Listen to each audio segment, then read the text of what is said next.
Ndjesia që nuk shuhet. Kur uji pushon së qeni mjaftueshëm.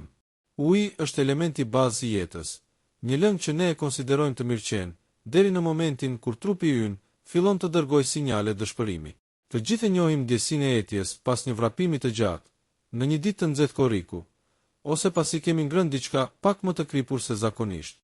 Kjo është etja fiziologjike, një mekanizëm bjetese i përsosur që na kujton se balanca jon hidrike ka nevojë për rimbushje. Por, çfarë ndodh kur kjo etje pushon së qeni një reagim ndaj rrethanave të jashtme dhe kthehet në një shoqëruese të pandar? Hije e çdo ore të ditës dhe natës. Imagjinoni sikur jeni në një shkretir, edhe pse jeni ulur në zyrën tuaj me kondicioner. Pini një gotë, 2, një shishe të tërë, dhe brenda pak minutash, fyti juaj ndjehet sërish i tharë, si letër smeril. Ky fenomen, i njohur në mjekësi si polidipsia, nuk është thjesht një bezdje e vogël. Është një britme e brendshme e sistemit tuaj metabolik. Shpesh, ne anashkalojmë këtë shenjë me batuta si kam ngrënë shumë krip, ose jam thjesht i stresuar. Megjithatë, trupi nuk gënjen kurrë. Ai thjesht përdor gjuhën që njeh për të na treguar se diçka e madhe po ndodh në prapaskenë. Në qendër të kësaj drame, qëndron një molekule e thjesht por jetike, glukoza. Ajo është karburanti i qelizave tona. Por kur ky karburant nuk mund të hyjë në destinacionin e tij, ai fillon të grumbullohet në gjak, duke kthyer rrjedhën tonë jetësore në një lëng të trashë dhe të sheqerosur. Këtu fillon cikli i pamëshirshëm i etjes. Veshkat, filtrat tan heroni, e gjejnë veten të mbingarkuara. Ato përpiqen me dëshpërim të nxjerrin tepricën e sheqerit përmes urinës, por duke bërë këtë, ato marrin me vete sasi të mëdha uji nga indet tona. Rezultati: ju jeni të dehidratuar në nivel qelizor, edhe pse mund të jeni duke pirë litra të tërë. Mekanizmi i fshehur: pse sheqeri na than nga brenda? Për të kuptuar pse diabeti shkakton këtë etje të pangopur, duhet të zhytemi në biologjinë e asaj që quhet osmozë. Trupi ynë kërkon ekuilibër, një gjendje që mjekësia e quan homeostazë. Kur nivelet e glukozës në gjak rriten mbi normalen, hiperglicemia, gjaku bëhet hipertonik. Sipas ligjeve të fizikës, lëngjet lëvizin nga zonat me përqendrim më të ulët drejt atyre me përqendrim më të lartë për të holluar tretësirë. Kjo do të thotë që sheqeri i tepërt në gjakun tuaj po vjedh ujin nga qelizat tuaja. Qelizat tuaja, të mbetura pa lëngun e tyre jetësor, tkurren dhe dërgojnë sinjale urgjencë të truri, konkretisht te hipotalamusi. Hipotalamusi është si termostati dhe kontrolluesi i etjes në trup. Ai merr sinjalin, jemi të tharë, dhe menjëherë aktivizon ndjesinë e etjes. Ju pini ujë, veshkat e nxjerrin atë jashtë për të shoqëruar sheqerin, dhe cikli përsëritet. Është një vrapim në një rreth vicioz, ku trupi humbet gjithmonë garën, nëse nuk ndërhyhet. Shumë njerëz e kalojnë këtë fazë pa e kuptuar gravitetin e situatës. Ata mund të fillojnë të mbajnë një shishe ujë me vete kudo, duke e konsideruar si një zakon të ri të shëndetshëm. Por ka një dallim të madh mes pirjes së ujit për mirëqenie dhe pirjes së ujit, sepse nuk mund të funksionosh pa të.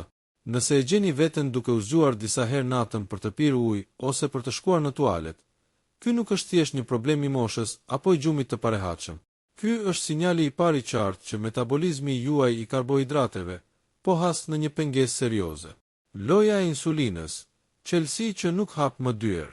Në një trup të shëndetshëm, procesi i shndërrimit të ushqimit në energji është si një vals i koordinuar mirë. Ju hani, nivelet e sheqerit rriten dhe pankreasi lëshon insulinën. Insulina është qelësi që hap dyert e qelizave që glukoza të hyjë brenda. Tek diabeti, ose ky qelës mungon tipi 1, ose brava ka ndryshuar formë dhe nuk hapet më tipi 2, rezistenca ndaj insulinës. Kur dyert mbeten të mbyllura, qelizat po vdesin nga uria në mes të bollëkut. Ka sheqer kudo rreth tyre, por ato nuk mund ta prekin. Kjo sjell edhe një simptom tjetër që shpesh shoqëron etjen: lodhje ndërmuese. Ju mund të ndjeni sikur keni vrapuar një maraton, edhe pse sapo jeni zgjuar. Pse? Sepse energjia, glukoza, po qëndron në autostradën tuaj të gjakut në vend që të hyjë në motorin e qelizave tuaja. Injorimi i kësaj gjendjeje është si të shohësh dritën e kuqe të vajit në makinë dhe të vendosësh një cop letër përsipër që të mos e shohësh. Motori do të vazhdoj të punoj për pak kohë, por dëmi që po shkaktohet në pjesët e brendshme është i pariparueshëm. Diabeti nuk është një sëmundje që vjen brenda natës, në shumicën e rasteve, veçanërisht tipi 2. Ai është një proces gradual, një grumbullim i inflamacioneve dhe keqfunksionimeve që trupi përpiqet t'i kompensojë deri në pikën e thyerjes. Më shumë se thjesht etje, spektri i shenjave të heshtura. Nëse etja është aktori kryesor në këtë dramë, ka edhe shumë aktorë mbështetës që shpesh i kalojnë pa vërejtje. Shikimi i turbullt është një prej tyre. Kur nivelet e sheqerit janë të larta, lëngu mund të hyjë dhe të dalë nga thjerrzat e syve tuaj, duke shkaktuar enjtje dhe duke ndryshuar formën e tyre. Kjo e bën të vështirë fokusimin. Shumë njerëz shkojnë te optiku për syze të reja, ku në fakt duhet të shkojnë te endokrinologu për një analizë gjaku. Një tjetër shenjë është shërimi i ngadalt i plagëve. Një gërvishtje e vogël që dikur zhdukej për 2 ditë, tani qëndron e hapur për javë të tëra. Pse? Sepse sheqeri i lartë në gjak dëmton qarkullimin dhe ndikon në sistemin imunitar, duke e bërë më të vështirë për trupin të riparojë veten. Gjithashtu, bakteret dhe kërpudhat e duan sheqerin. Infeksionet e shpeshta urinare ose kërpudhore janë shpesh shenja se trupi juaj po sekreton shumë glukozë, duke krijuar ambientin perfekt për këta mysafir të padëshiruar. Duhet të jemi të sinqert me veten. A ndihemi vërtet mirë, apo thjesht jemi mësuar me ndjesinë e të qenit, jo mirë? Ne njerëzit jemi mjeshtra të përshtatjes. Ne mësohemi me dhimbjen e kokës, mësohemi me lodhjen, mësohemi edhe me etjen kronike. Por ky lloj përshtatjeje është i rrezikshëm. Diabeti i patrajtuar është si një lumë që dalë ngadalë gërryen brigjet e tij. Në fillim nuk vërehet asgjë, por një ditë e gjithë struktura mund të shembet. Dallimi mes 2 botëve, kur trupi sulmon veten vese. Kur trupi i dorëzohet. Nëse flasim për diabetin, shpesh e përdorim si një term të vetëm, por në realitet, po flasim për skenar krejtësisht të ndryshëm biologjik. Imagjinoni 2 shtëpi ku dritat nuk ndizen. Në shtëpinë e parë, centrali elektrik është shkatëruar nga një stuhje e papritur. Ky është diabeti i tipit 1. Në shtëpinë e dytë, centrali punon me kapacitet të plotë. Portelat janë vjetruar, janë izoluar keq dhe energjia thjesht nuk arrin të llambat. Ky është diabeti i tipit 2. Diabeti i tipit 1 është një histori tradhtie biologjike. Sistemi ynë imunitar, i projektuar për të na mbrojtur nga viruset dhe bakteret, gabimisht identifikon qelizat beta të pankreasit si armiq dhe i shkatëron ato. Ky nuk është një proces që vjen nga ngrënia e tepërt e sheqerit apo mungesa e aktivitetit fizik. Është një gjendje autoimune që shpesh shfaqet papritur, veçanërisht te fëmijët dhe të rinjt. Këtu, qelësi, insulina, thjesht nuk prodhohet më. Etja që ndjen këta pacient është shpesh e menjëhershme dhe ekstreme, e shoqëruar me një humbje peshe drastike. Pasi trupi fillon të djeg muskujt dhe yndyrën e tij për energji, duke qenë se nuk mund të përdor dot sheqeri. Nga ana tjetër, diabeti i tipit 2 është një histori e lodhjes dhe rezistencës. Është forma më e përhapur dhe shpesh lidhet ngushtë me stilin ton të jetesës moderne. Këtu, pankreasi prodhon insulin, ndonjëherë edhe më shumë se normalja në fillim, por qelizat tona bëhen shurdhë ndaj thirrjeve të saj. Është si të bërtasësh në një dhomë plot me njerëz që kanë vënë kufje me zhurmë mbytëse. Me kalimin e kohës, pankreasi lodhet duke bërtitur dhe fillon të dështojë. Kjo formë është tinëzare, sepse mund të zhvillohet për vite me radhë pa u vënë re, duke lënë etjen dhe lodhjen të interpretohen si pjesë e plakjes apo stresit të punës. Pankreasi, fabrika nën rrethim. Për të kuptuar peshën e situatës, duhet i japim meritat e duhura një organi të vogël por vital, pankreasit. I vendosur pas stomakut, ky organ është njëkohësisht një fabrik enzima shtretëse dhe një qendër kontrolli hormonal. Qelizat e tij beta janë si sensor preciz që monitorojnë çdo miligram sheqer në gjakun ton 24 orë në ditë. Kur ne konsumojmë një vak të pasur me karbohidrate, këta sensor lajmërojnë menjëherë lirimin e insulinës.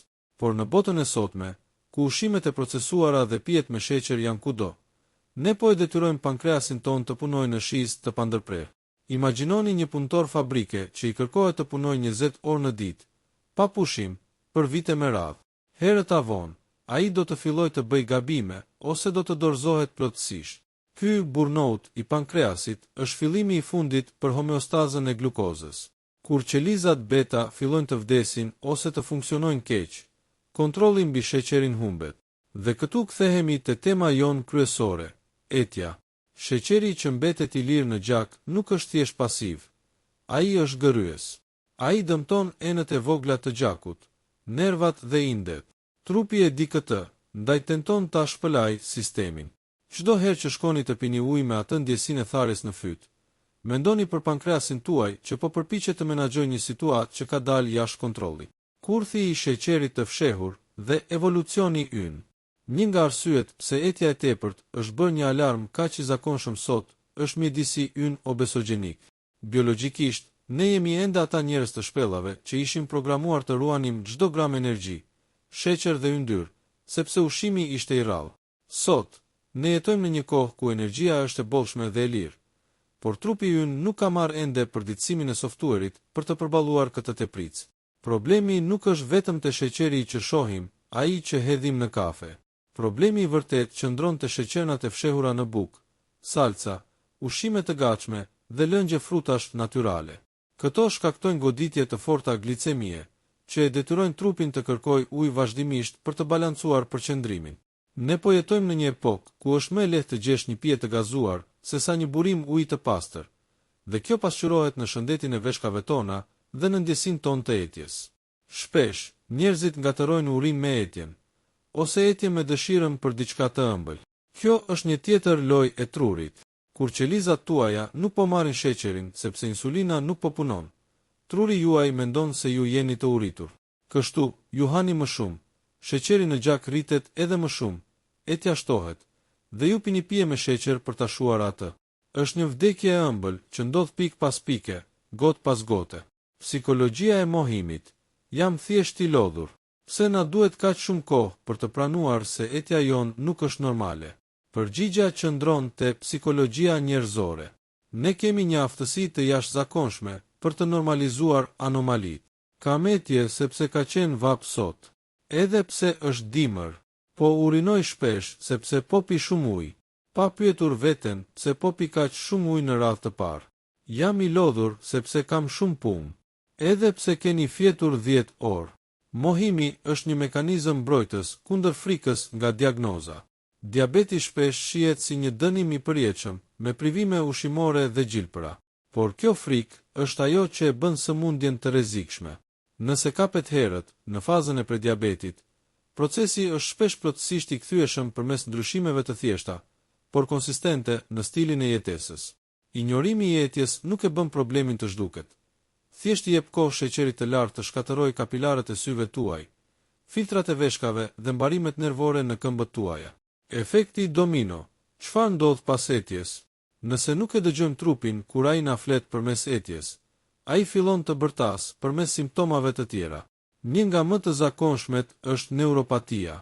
Mund të fillojë si një ndjesë i shpimi gjilpërash në majat e gishtave të këmbëve, ose një mpirje e lehtë. Kjo ndodh sepse nivelet e larta të glukozës janë toksike për nervat. Më pas vjen ndikimi në veshka, nefropatia. Veshkat janë filtra jashtëzakonisht delikat. Kur detyrohen të punojnë me ujë të sheqerosur për vite me radhë, poret e tyre fillojnë të zgjerohen dhe të dëmtohen. Kjo çon në humbjen e proteinave në urinë dhe, në skenarët më të këqij, në nevojën për dializë. E gjithë kjo rrugë e dhimbshme shpesh ka nisur me një pyetje të thjeshtë që nuk mori përgjigjen e duhur. Pse po pi kaq shumë ujë kohët e fundit? Gjithashtu, duhet të përmendim ndikimin në humor. Luhatjet e sheqerit në gjak janë si një roller coaster emocional. Kur sheqeri është i lartë, mund të ndiheni të irrituar, të turbullt dhe pa fokus. Kur ai bie pa pritur, mund të keni ankth dhe djersitje të ftohta. Shumë njerëz trajtohen për ankth apo depresion, pa e ditur se rënja e problemit është një çekuilibër i metabolizmit të glukozës. Miti i lugës së sheqerit. A është vërtet ëmbëlsia fajtori i vetëm?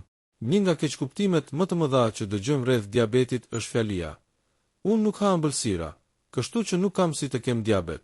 Ky është një thjeshtëzim i rrezikshëm. Diabeti i tipit 2 nuk vjen thjesht nga ngrënia e një fete torte. Ai është një bashkëveprim kompleks mes gjenetikës, inflamacionit kronik dhe, më e rëndësishmja, rezistencës ndaj insulinës që shkaktohet nga yndyra e tepërt viscerale, ajo rreth organeve. Mund të jeni një person që nuk e prek kurrë sheqerin e bardhë, por nëse dieta juaj bazohet në karbohidrate të rafinuara si buka e bardhë, makaronat, orizi apo ushqimet e procesuara, trupi juaj i trajton ato saktësisht si sheqer. Pasi këto ushqime treten, ato zbërthehen në glukozë. Prandaj, Ajo etja e pashpjegueshme, pas një vakti të bollshëm me makarona, është po aq alarmante sa etja pas një gote me lëng frutash të gatshëm. Nuk duhet të harrojmë as sheqerin e lëngshëm. Pijet e gazuara dhe lëngjet e frutave janë autostrada drejt hiperglicemisë. Duke qenë se nuk kanë fibra për të ngadalësuar absorbimin, sheqeri godet gjakun tuaj me një shpejtësi maramendse. Pankreasi detyrohet të pompojë insulin me dëshpërim, dhe ky shok i vazhdueshëm është ai që çon në humbjen e ndjeshmërisë së qelizave. Këtu etja bëhet mjeti i vetëm i mbrojtjes. Trupi kërkon ujë për të holluar atë shurup që po qarkullon në venat tuaja. Kur lëkura dhe frymarrja fillojnë të flasin, nëse etja është zëri i brendshëm, lëkura dhe frymarrja janë pasqyra e asaj që po ndodh me metabolizmin ton. Ka disa shenja vizuale që shpesh injorojmë ose i quajmë probleme estetike, por që në fakt janë tregues të drejtpërdrejtë të insulinës së lartë.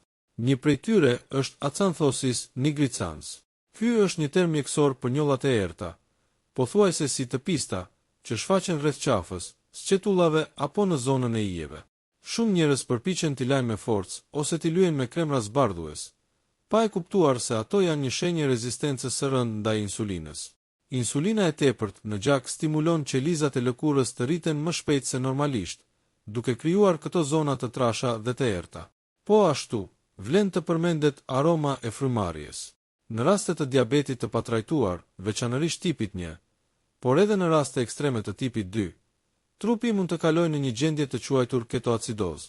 Meqense qelizat nuk mund të marrin glukozë, ato fillojnë të djegin yndyrën për energji në një ritëm shumë të shpejtë. Produkti anësor i këtij procesi janë ketonet. Kur ketonet grumbullohen, fryma juaj mund të marrë një aromë si molle kalbur ose si aceton, si holluesi i thonive. Kjo është një urgjencë mjekësore. Nëse etja shoqërohet me këtë aromë specifike, nuk ka vend për pritje. Vizita në urgjencë është e domosdoshme. Shkenca e analizave. Përtej një shpimi të thjesht gishtash. Kur vendosim më në fund të përballemi me dyshimet tona, laboratori bëhet aleati ynë më i madh. Por, çfarë duhet të kërkojmë? Shumë njerëz bëjnë gabimin e matjes së sheqerit vetëm me aparat në shtëpi në mëngjes. Edhe pse kjo ka vlerë, nuk tregon figurën e plotë. Analiza mbretëresh e diagnostikimit të diabetit është hbanjes hemoglobina e glikozuar. Pse është kaq e rëndësishme? Sepse ndryshe nga matja momentale që tregon sheqerin në atë sekond, hbanjes tregon mesataren e sheqerit tuaj në gjak gjatë 3 muajve të fundit. Ajo matësa sheqer është ngjitur pas ruazave tuaja të kuqe të gjakut.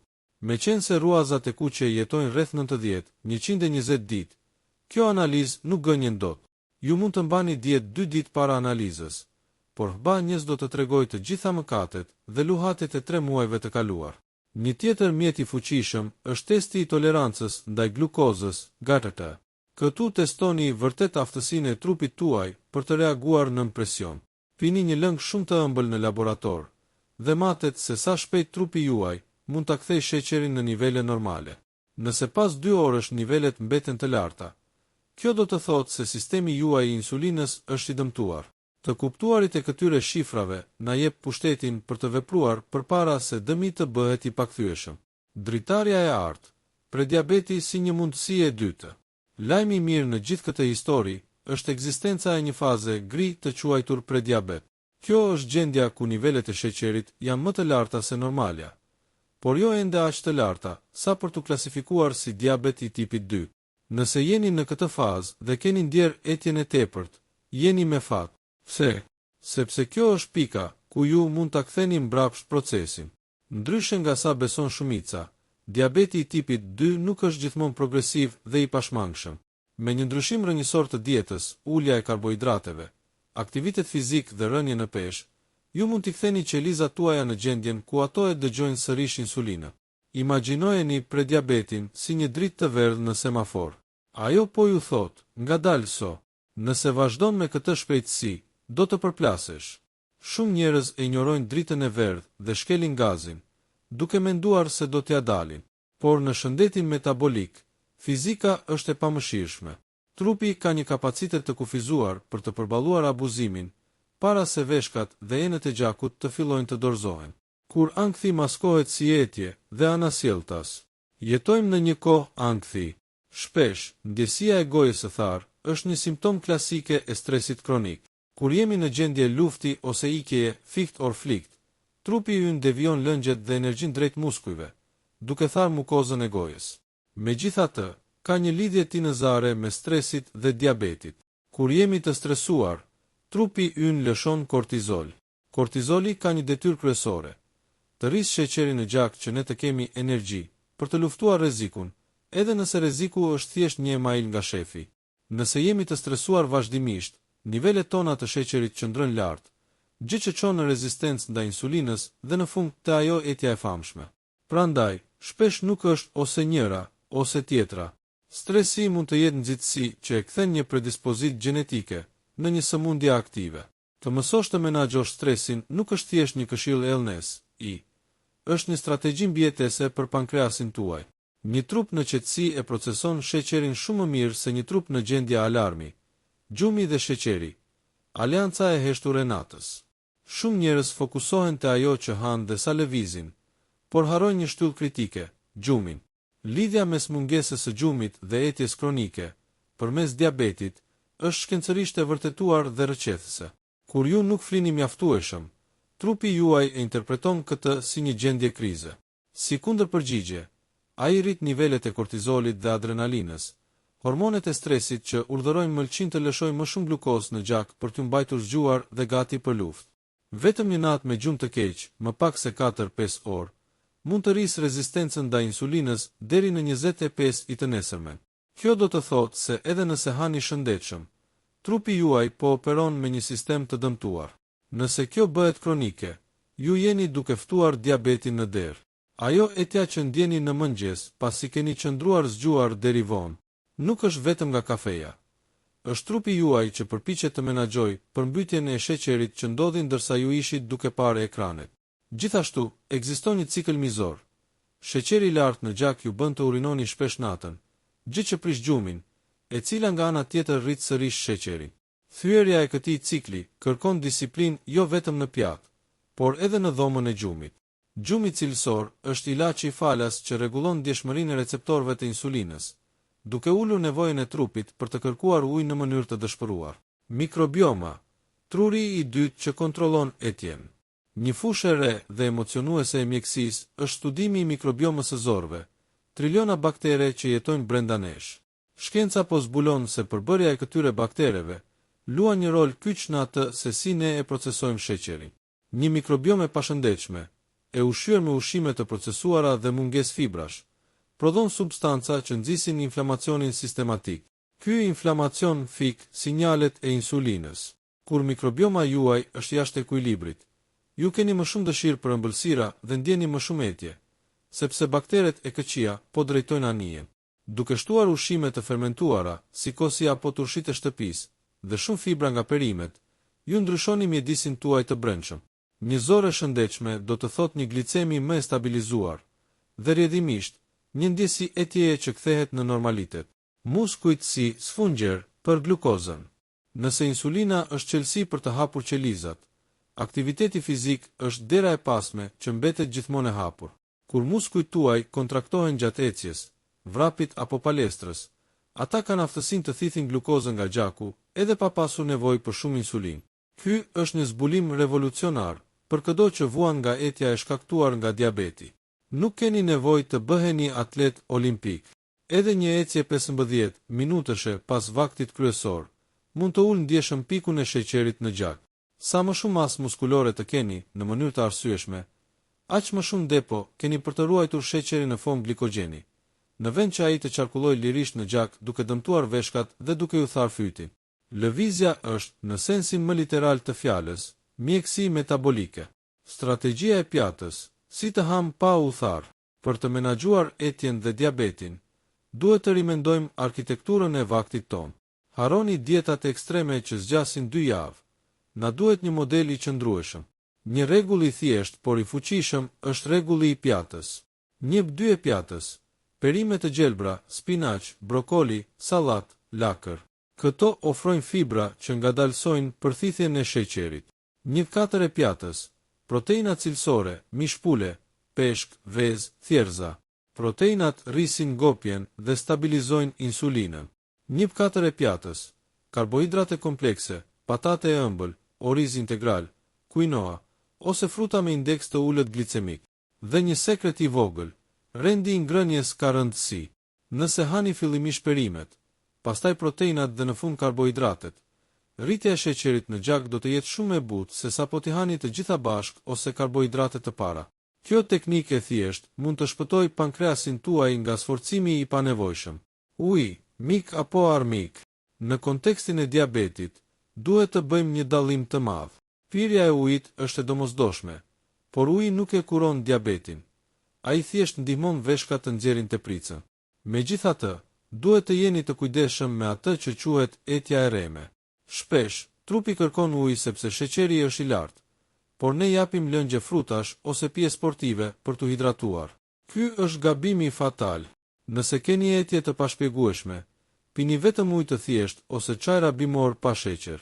Çdo gjë tjetër mund të jetë duke i hedhur benzinë zjarrit. Hidratimi vërtet vjen ku nivelet e glukozës janë nën kontroll. Vetëm atëherë uji që pini do të qëndrojë në qelizat tuaja në vend që të kalojë tepër te jush. Konkluzion: diagnoza nuk është fundi, është një fillim i ri. Të mësosh se etja jote e tepërt mund të jetë diabet është padyshim e frikshme. Mund të ndihet si një humbim i lirisë, si një jetë e mbushur me kufizime dhe numërim kokrash. Por, le ta shohim nga një këndvështrim tjetër. Kjo simptom është një dhuratë nga trupi juaj. Është një sistem alarmi që funksionon. Shumë sëmundje të rënda nuk japin asnjë shenje derisa është vonë. Diabeti ju flet. Ai ju thot përmes asaj ndjesie të tharjes se ka ardhur koha të kujdeseni për veten. Sot, me mjekësi moderne, me njohurit që kemi për ushimin dhe me teknologjinë e monitorimit, një person me diabet mund të jetojë një jetë po aq të gjatë, aktive dhe të lumtur sa kushdo tjetër, madje shpesh më shëndetshëm, sepse detyrohet të jetë i vetëdijshëm për çdo gjë që fut në trup. Mos e injoroni etjen. Mos e lini për nesër kontrollin e thjesht të glicemisë. Një shpim i vogël gishti ose një analizë gjaku mund të jetë kufiri mes një jete me komplikacione dhe një jete nën kontroll të plot. Trupi juaj është tempulli juaj, dhe etja është thjesht një mënyrë se si ai ju kërkon ta mbani atë të pastër, të freskët dhe të balancuar. Hapat e arshëm që duhet të ndërmerrni. Monitoroni frekuencën. Për 24 orët e ardhshme, shënoni sa herë pini ujë dhe sa herë shkoni në tualet. Testoni HbA1-s, shkoni në një laborator dhe kërkoni këtë analizë. Është pasqyra më e saktë e shëndetit tuaj metabolik. Thjeshtoni pjatën. Provoni sot një vakt ku gjysma e pjatës është me jeshillëqe. Vini re se si ndiheni pas 2 orësh. Ecni. Pas vaktit të darkës, bëni një shëtitje 20 minutëshe. Shikoni nëse kjo e pakson etjen tuaj gjatë natës. Shëndeti nuk është një destinacion. Është një seri zgjedhjesh të vogla që bëjmë çdo ditë. Etja juaj po ju kërkon të zgjidhni veten tuaj. Dëgjojeni.